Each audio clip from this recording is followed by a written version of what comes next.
Fala pessoal, satisfação não, muita satisfação, porque eu estou aqui com você para abordarmos o pensamento de um dos maiores filósofos da história.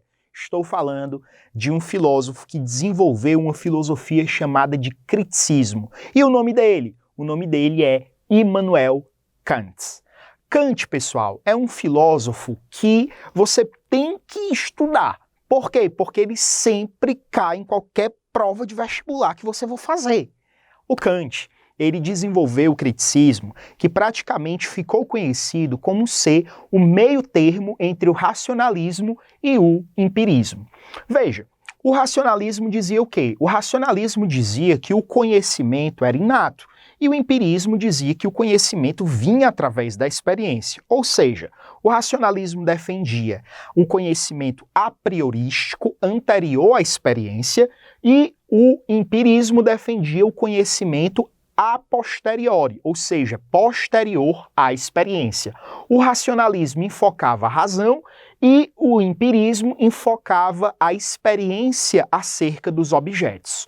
O Kant, ele desenvolveu uma filosofia crítica, mas ele começou a dizer que essa filosofia crítica, ela era uma filosofia transcendental. Eita, professor, eu escutei falar dessa palavra, mas não era assim não, era transcendente. Transcendente e transcendental não são palavras sinônimas, tá? Dentro do pensamento do Kant. Por quê?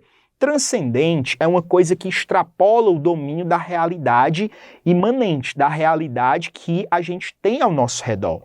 Só que aqui nós estamos falando de transcendental. O que é transcendental? Transcendental é um conceito que é ressignificado por Kant. O Kant diz que transcendental é todo conhecimento que não está se preocupando com os objetos, mas está se preocupando antes com uma análise acerca daquilo que existe em nós, nos sujeitos, que nos possibilitam conhecer a realidade. Ou seja, o conhecimento transcendental é um conhecimento acerca das nossas faculdades cognitivas. Eita, professor! Das faculdades que existem em nós que nos tornam capazes de conhecer a realidade como um todo. O Kant, ao desenvolver essa filosofia transcendental, ele diz que isso é comparado à Revolução Copernicana, mas essa Revolução Copernicana é dentro da filosofia. Por quê? Racionalismo e empirismo colocavam os objetos no centro e o sujeito ficava, na órbita desse objeto. O que acontecia? Era esse objeto que regulava os métodos, tanto do racionalismo quanto do empirismo, acerca do conhecimento desse próprio objeto. Então o objeto estava no centro e ficavam os racionalistas e os empiristas brigando. É pela razão, é pelos objetos, é pela experiência, é pelo inato. E aí o Kant vem e diz assim, pessoal, o que é mais importante não é o objeto. O que é mais importante é a gente saber o que existe em nós, sujeitos, que nos possibilita conhecer. Então Kant tira os objetos no centro e coloca aquilo que tem mais importância. E o que é que tem mais importância? O sujeito. Agora é o sujeito que está no centro e os objetos são regulados, ou seja, eles têm sua órbita regulamentada por aquilo que é mais importante, o verdadeiro sol que gera conhecimento, que é o sujeito, pessoal. É por isso que o Kant diz que essa revolução copernicana que ele desenvolve na filosofia é semelhante à revolução copernicana que o Copérnico desenvolveu e que o Galileu comprovou, na física, tá certo? E o que é que o Kant descobre ao analisar o sujeito? O Kant descobre que o sujeito do conhecimento, cada um de nós, só pode conhecer porque ele tem duas faculdades que possibilitam o sujeito conhecer.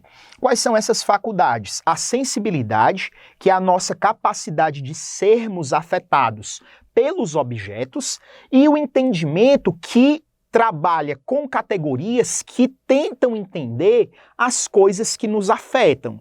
Observe que o Kant, ele não está aqui dando mais ênfase para o racionalismo do que para o empirismo. O Kant diz que, para que o conhecimento seja efetivo, nós precisamos ter o que conhecer.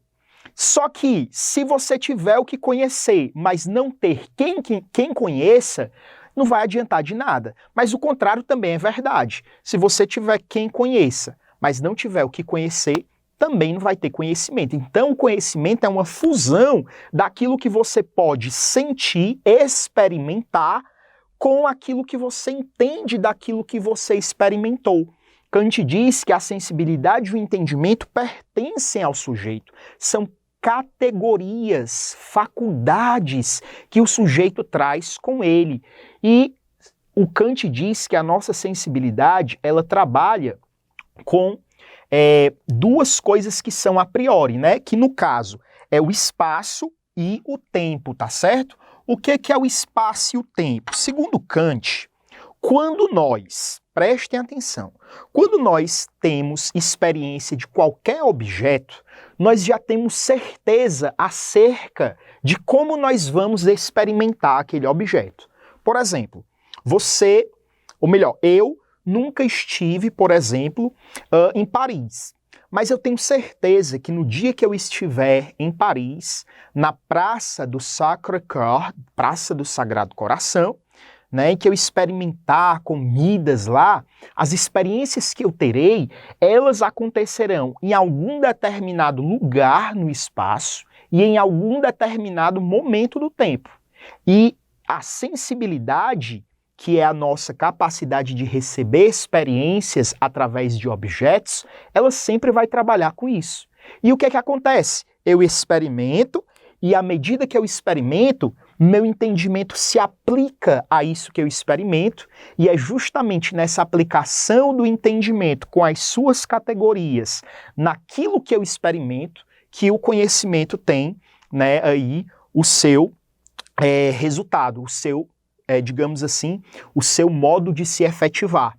É nesse sentido que o Kant diz que nós só podemos conhecer os fenômenos. O que é que são fenômenos? São coisas experienciadas, né, pelas nossas próprias possibilidades de experiência. Nós não podemos conhecer as coisas em si. O que é que seriam essas coisas em si? Seriam as coisas que existem fora da nossa mente, fora da nossa experiência, fora do nosso campo perceptivo. O conhecimento é fenomênico, mas esse conhecimento fenomênico, ele só pode existir porque há, sim, essa junção daquilo que eu experimento e daquilo que eu entendo.